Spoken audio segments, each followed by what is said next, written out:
I was so surprised that people complained about borrowed power, and they actually were fine with removing it.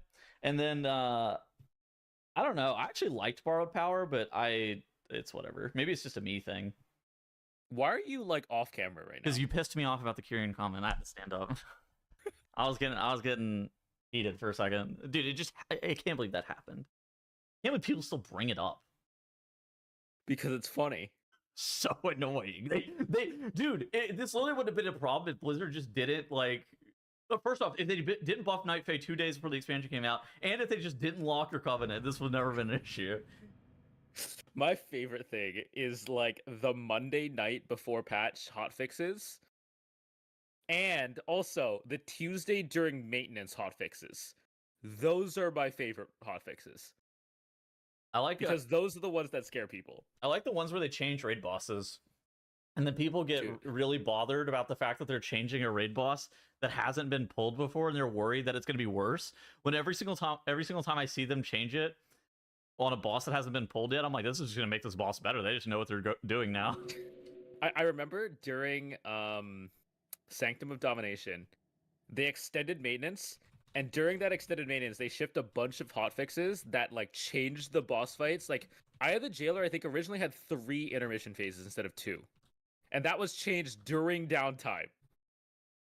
And it's like, so this is why the servers are delayed. That's a crazy change to do during a maintenance, by the way. It was like the one before the season started. So like this was their last chance to do it, and they just shipped it like after servers were already supposed to be up.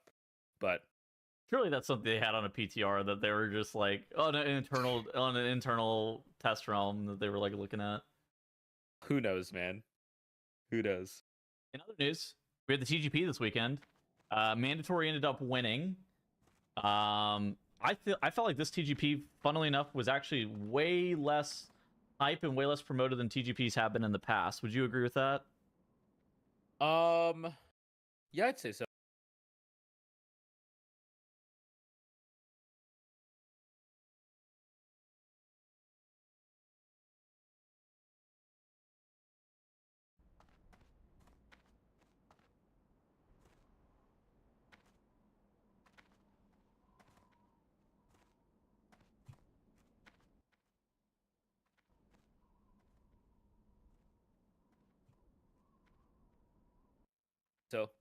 But I think part of it is just like people are hard burnt out of WoW right now. Like, hard burnt out of WoW, more than usual. Part of it is just like people are hard burnt out of WoW right now. I mean, this season's been pretty long.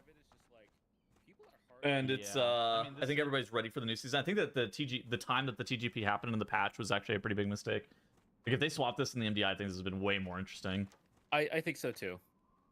I think also, like, I've seen people talking about how the format is really hard to watch with the split screen. It's really hard to concentrate on what one team is doing when the split screen's up. I don't even know how you'd fix that, though. I mean, do you even have an answer? I don't know. No, I really don't. Like, it's really tough in a concurrent, like, race stream, right? Like, just the way the format is for the TGP, you have, you know, anywhere from 4 to 6 teams, running dungeons simultaneously, and sometimes there's, the most interesting parts are usually at the end of the dungeon when it's closer not to the timer. During all the other times, it's really, really not interesting a lot of the time. And that's just kind of like, I know that live events are fun. I almost think it'd be better if it was offline and heavily edited. But that's just kind of like my first-hand take at what would make the TGP more watchable, but I don't even know if that would fix it. I don't think it'd make it better. I do think it'd make it more watchable from like a viewership experience thing, but I don't think it'd make it necessarily like a better product. I think also if the players, or not players, but if the people had knowledge that it was pre-recorded, it'd also be like, people would be like way less interested in that. That's totally fair, yeah. It's kind of like I mean, people do it with like AGDQ and stuff like that. Have you ever seen any of those AGDQ events where there'll be like 4 people speedrunning against one another? I mean, they end up using the 4-box too. There's just like, I don't feel like there's just like a good way of doing it. Yeah, I mean, like, I used to watch a lot more AGDQ and SGDQ. I think part of the thing that like why I watch a run is one, when it's a game that I enjoy, Yeah. and two, when the commentary is interesting. But it's really hard to have interesting commentary when That's up, dude. it's it's the same. You're watching the same run for what is it, like 4 hours? I don't know how long is the TGP? 5 hours? Over 5 hours, there's only so much interesting commentary you can say, right? Like AGDQ is one run, you do the best you can, cool. TGP is you're running that dungeon until you complete it, at which point you run it again at a slightly harder difficulty. So it's a tough situation to be in, I think. Yeah. And I don't know what to do about that. But I definitely think the timing, definitely one of the biggest contributors. The timing, I think that the TGP and MDI just in general do way better whenever the game is doing better. I think that those are very closely correlated with one another. I think a lot of people would be more interested if it was way closer to the start of a season. Yeah. When things are also less ironed out. When the comps aren't as identical and, you know, people have time to figure out all the little strategy stuff. Like, I know some of the cool, like, people love the cool tech that is usually seen on these streams. Like, there was the snapping portal technology in Galakrond's Rise. Yeah. Yeah, like that was really cool to see. But at some point that just becomes the norm because it's figured out on live, and then it's really hard to hide that kind of thing. Mm-hmm. And the longer it takes, the more time it has for somebody else to figure it out. It's kind of a weird season. I don't think there was any tech in any dungeon that I saw that was like not used on live. Like I actually don't think I saw any tech this season, which is insane. Pulling through the walls on miss, basically. That was known. Like things that were like new, right? That's the thing. Is like I don't think any of it was ever new. That's the issue with that kind of thing. Like even like, dude, people were doing the craziest shit with the Fleshcrafters on live. Like, they're basically doing the same stuff with Fleshcrafters on live as they were doing on the TR. Yeah, which is insane. That's an insane strat, but like, I mean, that was known since Shadowlands. Like people did that in Shadowlands. So yeah. I don't know. I think that earlier on in the season would be better. I do think that, yeah, I think it also is just like the game is like kind of dead right now. What would have to change to actually get you to watch TGP? Because you don't watch it ever, right? No, not really anymore. Anything that could actually get you to watch it? Total resistance feels bad, man. I think my attention span doesn't keep up with TGP or like long form things anymore. Just, I might watch like the end when things are like intense, but like for the first couple hours of every day, it's usually just pushing up a key that you're kind of it's almost like a homework key in a way. Yeah. And that's not the most exciting thing for me. I think that a lot of the players also complain about the homework key phenomenon too, where like pushing up the key is just so boring and it's so bad for viewership. I don't know. Like, I don't know if it'd be any better if they shortened the timer and started the keys higher. Like, then you might just be watching a team bang their head against a unwinnable key for 3 hours or something. Yeah. So it'd almost be like a completely different format. But if teams were given like one chance, no do-overs, post the highest time on this, that would be a different format. But I do think that would capture my interest slightly more. You know, run a Necrotic Wake 20 as fast as you can. One chance. If you die, you have to keep going, and hopefully another team also, screws up as well and does worse than you. Kind of like an actual sprint rather than pushing your key up as high as possible. But I think it's tough to make like a broadcast product out of that, though, right? Yeah, a little bit. Although it kind of reminds me a little bit of the Olympics in a way. Like, you have, I don't know, high jump, where I just picked a sport where you just you go one person after another, or fuck it, trampolining. You perform a routine, you get scored. The next person performs a routine, they get scored, and you just kind of judge like based on you watch each team in order. They each have 1 or 2 shots, and then you rank them based on the order of scores. And then you go to the next dungeon. And then you go to the next dungeon. It's kind of like a qualifier thing. I mean, just spitballing ideas, like, it kind of doesn't sound like the best, but I think it would maybe capture my interest more. I think if you had to watch like 5 necrotic wakes back to back to back to back to back, it would be like like on the like on the main screen, right? Like you're just watching 5 necrotic wakes in a row. I feel like that would be. I completely agree with you. Like, I don't think it's the best solution, but just spitballing ideas, that's the second thing that came to mind. Yeah, I think it's totally reasonable. There's also a couple of other pieces of news that we had. First and foremost, Blizzard went ahead and nerfed the health of all creatures in Mythic Plus by 10%. They've been progressively nerfing the amount of damage that all the mobs do, and so then they hit all the health of all the creatures as well to try to keep it a little bit even. This is kind of interesting because you can interpret this 2 ways. You can interpret it in one way where, this is going to basically, for pretty much every single player, they're going to be able to get that level 10 key easier. They're going to be able to get that level 12 key easier. You can interpret it option number 2, which is basically the way where it's like, now the mobs are going to deal more damage to you, right? Because the health is reduced, so now you're going to be doing higher keys. But that's a key pushing thing versus, a mob HP thing, which for most people, they only care about static levels as opposed to pushing as high as possible. And so I think that for most people, this is just like a pretty good change.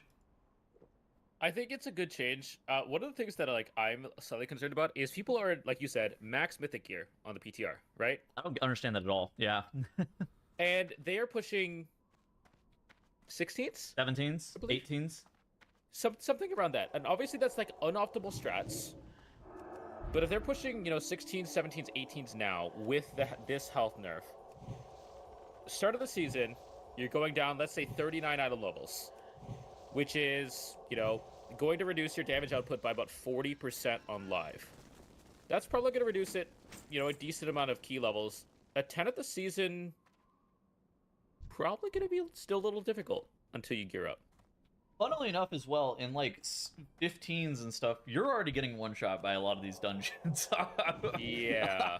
I gotta say, the fact that I'm getting one-shot in Theater of Pain over and over again is infuriating. Is it the war boss, the dual boss? So it's the dual boss, and every single mini-boss in front of him that one-shots you. And it's literally... And it's not even that they one-shot you, it's that these fuckers spam it on a 20-second cooldown, man. Like, it's not even that... Okay, if they one-shot me, and it's like, Shade of Xavier style, where 50% HP comes, and you have to press the defensive to avoid getting one-shot, that's fine. It's that it's spammable. Like, I hate spam one-shots. Please do something. Be more engaging. Stop being so boring. I cannot believe they didn't fix that boss. Every time I think I watch that dual boss, I see him jump to the middle and immediately kill someone. And I play AUG on that fight sometimes too, and both of my dumbass DPS get sent down, and I'm sitting up there as an AUG evoker, AFK! It's literally, we gotta change the boss. The boss has to go. I think that was the boss that everybody was just kind of like, delete this boss. That boss is bad. And I'm pretty sure they didn't change it, right? Like, there is no change to that boss. I think there's literally no change to that boss. Yeah, actually. The only change to that boss is now the frontals don't do any damage to you. Better telegraph. No, they just don't do damage to you. Yeah, that's it. That's the only change. Well, it's a bug. Well, like his combo frontals. Yeah, they just don't do damage right now. There's bugged. Like I know the whirlwind one does. Like, he has 3 attacks, right? The whirlwind. The big semicircle does not do any damage. Like, you can stand in it. Okay. What are the odds you're baiting a bunch of people to stand in that right now and killing them? Well, I can say, as of February 17th, on the PTR, not on live, you could stand in the frontal and not die. Okay, just wanted to avoid another Kyrian Moonkin moment, okay? This is not like it probably won't even be this way on live. Like, I doubt it even goes this. But yeah, I don't know. Like, this is one of those things that, like, you can look at it 2 ways, and I think that the best interpretation is it's just straight up better for everybody who's trying to chase the rewards. If you're trying to get your 3k IO, if you're trying to get all of your 10s done, this is just like straight up better. It's it's going to reduce that. You know, it's just going to make it easier to do those keys. If you're pushing keys, you could have, you know, a little bit of a different interpretation, which is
you know, one shots might end up being more of a thing because you're going to continue to be able to push higher keys, right? Yeah. I overall though, like they have the ability to tune stuff mid like in hotfixes anyways, so like I have a feeling that they are going to need to reduce the healing checks in this season by a good amount. Especially on certain bosses. Yeah. There's a lot of healing checks. That's what I'm going to say. There's a Like, lot of healing checks. They definitely reduce the intensity of Mythic Plus mechanics. Like, you think about Floodgate, the boss mechanics themselves don't really exist anymore. They're all intuitive. They're all pretty straightforward, other than the one we have to kill the bombs. But like, you think about every boss in Floodgate, there's a healing check. Right? Like the Big Mama, there's the AoE during the damage amp, there's a big healing check. Then there's the bomb boss, which has the dispel, I guess, but like that's whatever. The third boss with the chains, that is a constant periodic healing check. They nerfed that guy this week, yeah. Yeah, they nerfed, well, they nerfed the constant damage, but they increased the burst damage. which is I think is correct. I think it is too. It took me, by the way, I can do any dungeon on the PTR very easily on a 12. It took me a ton of attempts to actually get a group that was capable of doing this dungeon on a 12. Yeah, like at all. this boss, you are taking constant periodic damage, and then he does burst damage when he summons the waves, which I think a lot of healers are gonna struggle on this boss. The way you do this fight's actually very simple. You just type in party chat, everybody go left every single time. And that's the most important thing. You just like have to spam go left. And yeah. Like the AoE damage is actually not that high. It might get higher. Like again, I'm doing this on a 12 that's on screen here, and I'm in like full mythic gear, so like take this with a grain of salt. This heal check on that the big AoE was not that bad, but like the constant healing is crazy on top of that. Yeah, I mean, especially you think this is like, you know, mythic gear, you're gonna have a lot more stam as well. Like your effective health pool is gonna be a lot lower. Then you have bubbles, which is the worst trash mob I think I've ever seen in a dungeon. That man is a menace. This guy, yeah, that guy was really hard. And then the last boss has the big AoE phase, although I don't think it's as bad. I think the last boss is a joke. Like I'm gonna. Yeah, I think so as well. Oh, there's bubbles. Hey. Yeah, so basically, I mean, this guy is actually not as bad if you're doing this boss the correct way. So first off, you should be 5-man stacked, like on top of the boss, and just like drag the boss down this platform. That way, your healer can also constantly heal you. This will reduce the amount of movement that's required here. But this backwash, this is the big thing that does all the damage, right? It's just like this insane dot that gets put on you. It's an insane AoE into an insane dot. We also had this weird bug where these architects were just in combat with us, nail gunning us. And so you get the dot from the nail gun too. Like I don't know, there's a weird bug. Like, I don't even know why those architects were in combat with us. As a side note, by the way, for this, it's a 3-point triangle for the bubbles before they despawn. Oh. So basically, you just have 3 set locations. You don't need to go down. That way, you run out of room. But if you do like 1 point on the bridge and 2 on like the entrance, you will. By the time it summons the 3rd bubble or the 4th bubbles, the 1st one will be gone. Yeah, but yeah, I don't know. Like you said, I think they're gonna end up having to nerf a lot of these heal checks. I mean, Floodgate's heal checks are crazy. Just straight up, the heal checks in this dungeon are absolutely insane. But you know, I think damage is healable, but you know, if you screw up the mechanics in some of the dungeons, you're still gonna get absolutely railed. Yeah. You know, like Candle King and Dark Flame Cleft, if you don't burn the wax statues, your healer is going to get overwhelmed. Well, I mean, that's not even on you. That's not even on your healer. That's on you for like not. Yeah. That's what I mean. Like there are still ways to wipe in the dungeons. Yeah. If you have to pay attention to the big mechanics. These are probably some of the funniest lines I've ever seen in PTR notes ever. Developers note: we have noticed damage dealt by tanks has not been keeping pace with damage dealers. We're adjusting the damage of all tanks to bring them in closer alignment with DPS specs. All ability damage increased by 20%. And then, okay, so Blood Decay. All right, 20% damage gained. Guardian Druid, copy paste, 20% damage gained, same text. Prot Paladin, copy paste. Brewmaster Monk, 15%. They only deserve 15%. Copy and paste damage, copy paste text. I can't believe that they buffed all the tanks by 20%, except for Brewmaster, which they only gave 15%. And it's so funny because tanks, I think, had been at the lowest damage I'd ever seen, where they were doing, I don't know, 50% of the damage of a DPS or something like that, maybe even less. They were really bad. 40% maybe, which is crazy. I mean, they just buffed threat too, which also means that like they might actually be able to hold threat. But I actually think tank single target DPS is pretty even, except Brewmaster is behind and Blood Decay is ahead. I'm pretty okay, I think they're about to nerf warrior tank damage, by the way. I think I know what you're mentioning, and I'm pretty sure that tank warrior DPS is only if you spam execute instead of using any defensive. Why would you ever use any defensive? You're a tank. Okay. You got a shield for what? But yeah, I don't know. I'm glad that they're buffing tank damage. I think that like they got to get tanks, and I actually think that tanking is going to be better this next season. Like this is my, I'm going to cope a little bit and a little bit as well.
I don't know. I actually liked Borrowed Power, but it's whatever. Maybe it's just a me thing. Why are you like off camera right now? Because you pissed me off about the Kyrian comment. I had to stand up. I was getting heated for a second. Dude, I can't believe that happened. I can't believe people still bring it up. Because it's funny. So annoying. Dude, this literally would have been a problem if Blizzard just did it like. But first off, if they didn't buff Night Fae 2 days before the expansion came out, and if they just didn't lock your Covenant, this